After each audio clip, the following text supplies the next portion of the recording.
Don't forget to like the video, share your thoughts in the comments, and subscribe to stay updated with our latest stories. It was just supposed to be a casual office party, something to unwind after a long year of hard work. My husband, Steve, had been looking forward to it for weeks. He talked about it constantly, saying it would be a great way to catch up with his colleagues and relax in a way that didn't involve the usual work stress. I wasn't particularly excited, to be honest. Office parties have always had a certain, forced cheerfulness to them. People who barely talk to you during the week suddenly become the life of the party. But Steve was so enthusiastic, I figured it was worth going to, if only to support him. The party was held at a nice venue, one of those places with low, ambient lighting, soft jazz playing in the background, and tables filled with appetizers that looked way fancier than they needed to be. There were a few familiar faces, but most of the people there were Steve's colleagues, some of whom I'd only met once or twice. I stood quietly at his side, making small talk with people, trying to stay out of the limelight. That was when I noticed her. Her name was Carla, and I'd heard Steve mention her a couple of times. She was in her late 30s, tall, with long dark hair and a presence that made her hard to ignore. She was one of those women who just drew attention. And if I'm being honest, I noticed that she seemed to be hovering a little too close to Steve, laughing a little too loudly at his jokes, touching his arm a little too often when they spoke. I don't know why, but something about it didn't sit right with me. But it wasn't until later in the evening that I understood why. As the night wore on, I found myself retreating to a quiet corner of the room, nursing my glass of wine and people-watching. It was peaceful there, and I could almost forget about the energy of the party for a moment. I was beginning to relax when I felt a presence beside me. I turned and saw Carla standing there, her drink in hand, smiling warmly. "Hi, Mary," she said, her voice smooth. "I hope you're enjoying yourself." Her smile was almost too perfect, too practiced. It felt like she was putting on an act, but I didn't say anything. I returned a polite smile. "I'm doing all right," I replied, trying to sound casual. "It's a nice place. The food's good." She chuckled softly, her eyes glancing toward Steve, who was standing across the room, deep in conversation with some of his colleagues. "Steve's great, isn't he?" Carla said. "He's always so easy to talk to. It's no wonder everyone at work loves him." I nodded, trying not to let my discomfort show. "Yeah, he's a great guy. We've been together for a long time." Carla's eyes lingered on Steve for a moment before she turned back to me. "You two make a great couple. He's lucky to have you." Her voice dropped a little, as though she were sharing a secret. "You're very graceful, Mary. And Steve, he's definitely a good man. But sometimes we all need a little excitement, don't we?" There it was. The subtle tension in her words, the slight implication that something more was going on. My heart skipped a beat. What was she getting at? Before I could respond, Carla's phone rang, and she excused herself, saying she needed to take the call. As she walked away, I couldn't help but feel a knot forming in my stomach. The air suddenly felt thicker, heavier, and my mind began racing with all the possibilities of what she had meant. But I pushed it aside. It was probably nothing. She was just being friendly. I tried to focus on the rest of the evening, but the thought of Carla and Steve kept nagging at me. The way she spoke to him, the way she looked at him, it was like she saw something I didn't. I shook the feeling off and went to find Steve. He was still talking to some of his colleagues when I approached, but when he saw me, his face lit up with that familiar smile. It always made me feel safe, like everything in the world was just as it should be. But tonight, something felt off.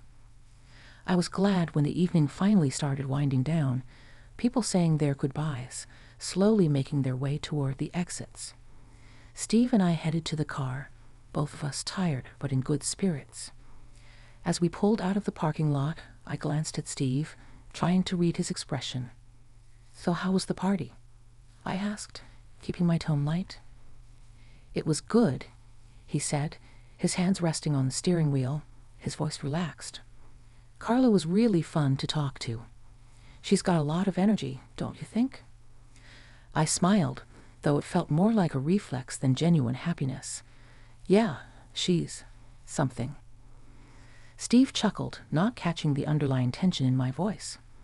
I think she likes you, Mary. She said you were classy. I felt my stomach tighten. Did she? Yeah, she's really nice, Steve said. It's rare to find someone so easygoing in the office. She's got this natural way of making people feel comfortable. The words hung in the air, and I realized that maybe I wasn't the only one who noticed Carla's attention. The night had left me feeling uneasy, like I was standing on the edge of something I didn't fully understand. What was going on between Carla and Steve? Was there something more to it than I was seeing? The days after the office party passed in a blur. Steve and I went about our usual routine. He'd go to work, and I'd handle things at home. But something inside me had shifted. I couldn't stop thinking about Carla. Every time I saw Steve laughing or talking to someone, a part of me wondered if she was involved somehow. I tried to shake the thoughts away, telling myself I was just being paranoid. But the doubt lingered. It wasn't until a week later that things came to a head. I was on the phone with my sister, catching up on life, as we always did when Steve's phone buzzed on the counter. I had been walking through the kitchen when I noticed it, the bright screen showing a message preview from an unknown number.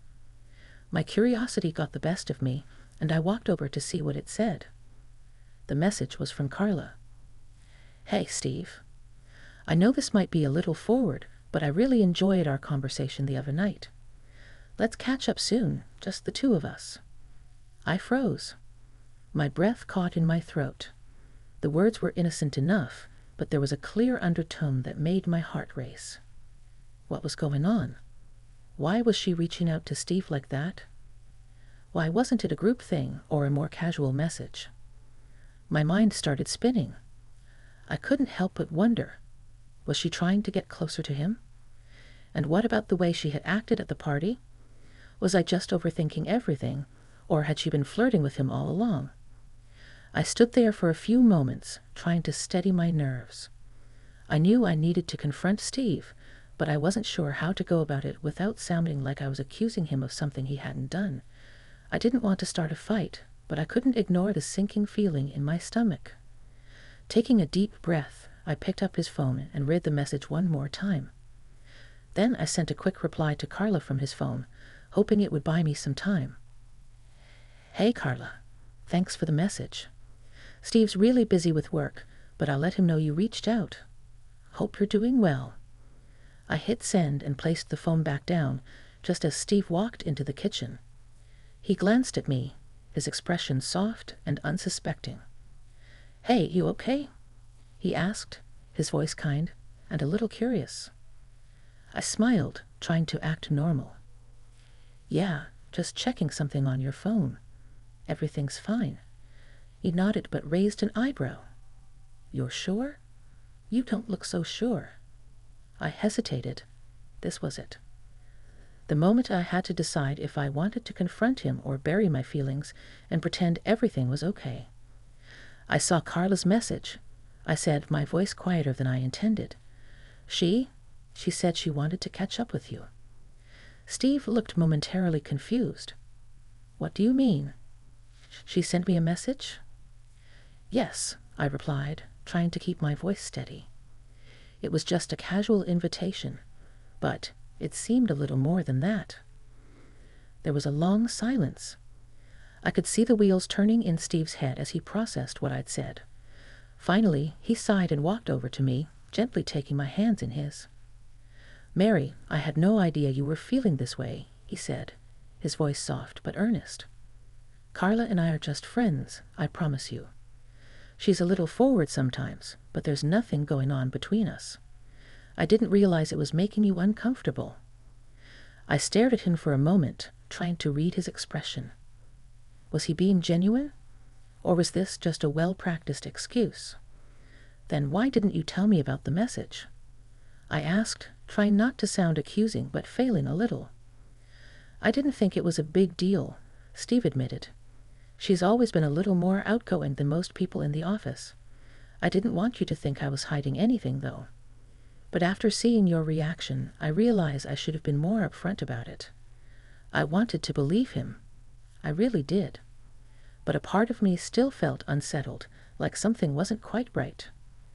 I just don't want to feel like I'm being ignored or left out, I confessed, the vulnerability creeping into my voice. It's like she's trying to get closer to you, Steve. And I don't know if I trust her intentions. I know you're a good man, but... I trailed off, unsure of what I was even trying to say. It wasn't like I thought Steve was cheating on me, but the thought of Carla insinuating herself into our lives felt too familiar, too unnerving. Steve squeezed my hands, his gaze softening. Mary, I love you. I only want to be with you. Carla is just a colleague, and I honestly didn't think it was a big deal. But if it's making you uncomfortable, I'll handle it. I'll make sure she knows there's nothing beyond friendship from me.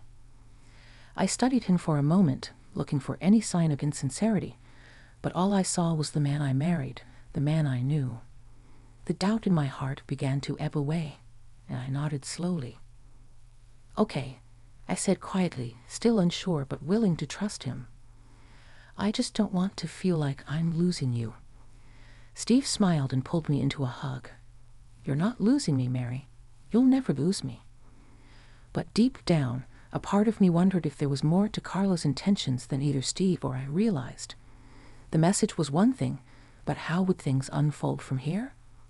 The next few days were strangely calm. Steve made an effort to keep me in the loop more, letting me know when Carla or anyone else from the office reached out to him. It helped, but the uneasy feeling never quite left. My mind kept playing back that night at the office party, the way Carla looked at Steve, the way she seemed to linger just a little longer than necessary. I couldn't shake the feeling that there was something I wasn't seeing. It was the following Friday when the real test came. Steve and I had made plans to spend the evening at home, a quiet night in just the two of us. But as I was preparing dinner, his phone buzzed again. I glanced over, my heart skipping a beat when I saw Carla's name flash on the screen. This time, it wasn't just a casual message, it was a photo. Steve had left his phone on the counter, and my curiosity got the best of me. I walked over and picked it up, unable to ignore the pull of suspicion. The photo was of Carla, taken at a cafe. She was smiling widely, looking carefree and happy. But that wasn't what caught my attention. What stood out was the message accompanying the photo. Just had a coffee, and it reminded me of that night at the party. Would love to do it again sometime, maybe without the crowds next time. I felt a chill run through me. My first instinct was to drop the phone, but I couldn't. Something about that message, the underlying suggestion, made my stomach twist. I wasn't imagining it. She was trying to make her move. I took a breath and placed the phone back down before Steve could walk in. I didn't know how to approach him. Would he see it the way I did? Or was I just overreacting again? When Steve came in from the living room, I was still standing by the counter, trying to compose myself. He looked at me, and I knew the moment I saw his face that something had shifted. Is everything okay? He asked, concern in his voice as he noticed the tension in the room. I nodded, but it wasn't convincing. I felt my chest tighten. I saw Carla's message, I said, keeping my voice as steady as I could. Steve's expression flickered, and then he sighed. Mary, Steve, I interrupted, my voice trembling slightly. This is more than just friendly messages, isn't it? I saw her message, and it wasn't just casual. She's trying to get closer to you. Steve stepped closer, a deep frown forming. Mary, I swear, she's just a colleague. There's nothing happening. You're reading too much into this. But the words felt hollow. I could see the frustration in his eyes, but I wasn't sure anymore if it was frustration at me or at the situation. Steve, it's not just a message anymore, I said, my voice quieter but firm.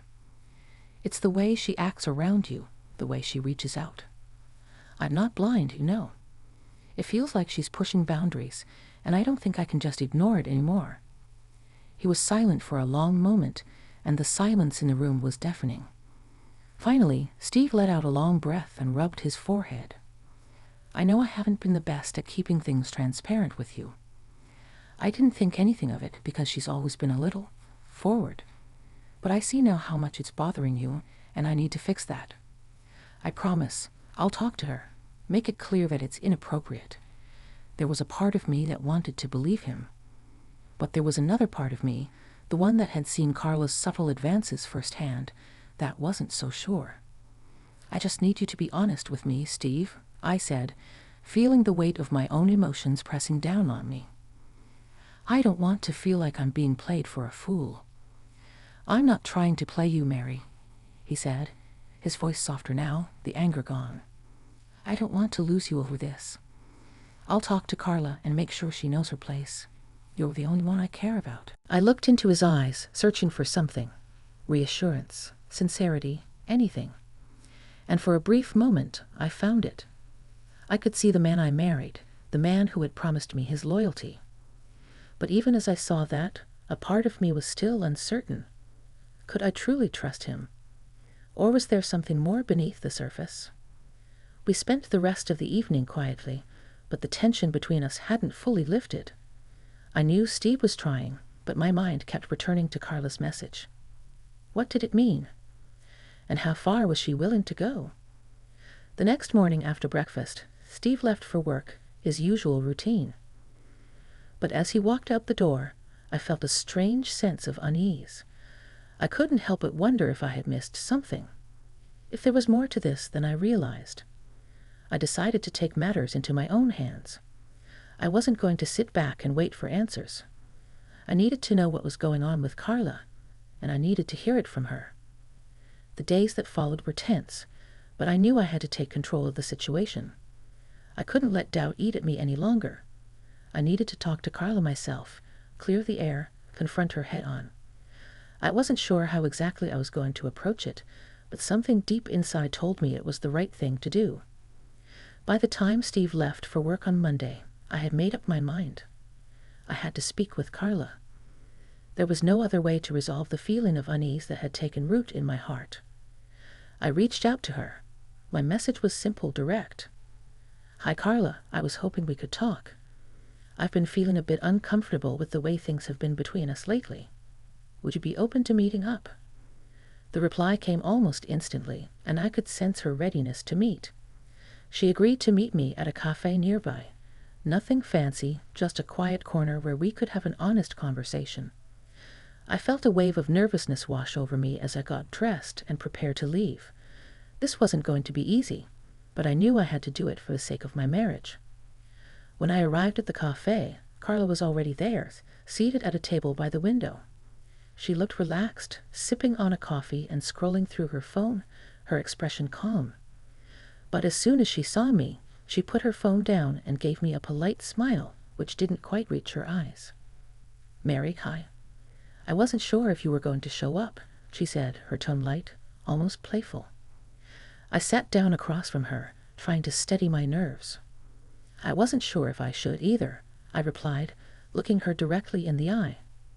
"But I needed to talk to you. About everything." Carla's smile faded slightly, and she leaned back in her chair, arms crossed. "I'm not sure what you mean. Is this about Steve?" "Yes, it's about Steve," I said, my voice steady, but filled with the weight of everything that had been bothering me. "I don't know what's been going on between you two, but the way you've been reaching out to him, it doesn't sit right with me." She raised an eyebrow, but didn't interrupt. I took a deep breath and continued, feeling a sense of urgency now. "I know we've never really talked much, but I can't ignore the messages. The way you've been, trying to get closer to him, it feels inappropriate." Carla's eyes softened a little, but there was a flicker of something behind them, something I couldn't quite place. "I see," she said quietly. "I didn't mean to make you feel uncomfortable. That was never my intention." For a moment, I was thrown off. I had expected her to be defensive, to deny it or dismiss my feelings. But instead, she seemed almost apologetic. "Then why did you send him that message after the party?" I pressed, my heart racing. You said you wanted to meet up, just the two of you. It didn't seem casual. Carla looked down at her coffee for a moment, then met my gaze again, this time with a quiet sincerity. I'm not going to lie to you, Mary, she began, her voice softer now. I did enjoy talking to Steve at the party. He's kind, he listens, but I've never had any intention of breaking up your marriage. I respect that he's with you, and I can see how much you love each other. I should have known better than to blur the lines. I sat back in my chair, the weight of her words sinking in. Part of me wanted to be angry, but the other part of me felt relief. She was being honest with me, something I hadn't expected. I never meant to cause any trouble, she continued. I don't want to be the reason for any doubt between you and Steve. If I've crossed any boundaries, I truly apologize. It's just, sometimes, it's easy to forget that people in happy marriages are off limits. I'm sorry for not respecting that. I was silent for a moment, processing what she had said. It was an unexpected confession, one that I wasn't sure how to handle. Carla wasn't the villain I had painted her to be. She wasn't trying to steal Steve away from me. She had just let herself get a little too caught up in the attention he gave her. Thank you for being honest with me, I said at last, my voice quieter than before. I appreciate it, and I'm sorry for jumping to conclusions. Carla gave me a small smile. I understand. It's natural to feel protective of what's yours. And Steve is a good guy. He's lucky to have someone like you. I nodded, feeling a weight lift off my chest. There was still a lingering sense of unease, but it wasn't about Carla anymore. It was about me and Steve, and how we needed to rebuild our trust. It wasn't going to be easy, but it was possible. As I left the cafe, I felt a strange sense of clarity. I wasn't sure what the future held, but I knew one thing. I needed to trust Steve. If I didn't, I would never be able to move forward. The conversation with Carla had helped, but now it was time to focus on my marriage. To focus on us. When I got home later that evening, Steve was already there, sitting on the couch, waiting for me. He looked up as I walked in, his expression cautious but hopeful. How did it go? He asked quietly. I sat down beside him, taking a deep breath. We talked, and she was honest with me. There's nothing between you two, Steve. But I need to trust you more, and I need you to be more open with me. Steve nodded, a look of relief crossing his face.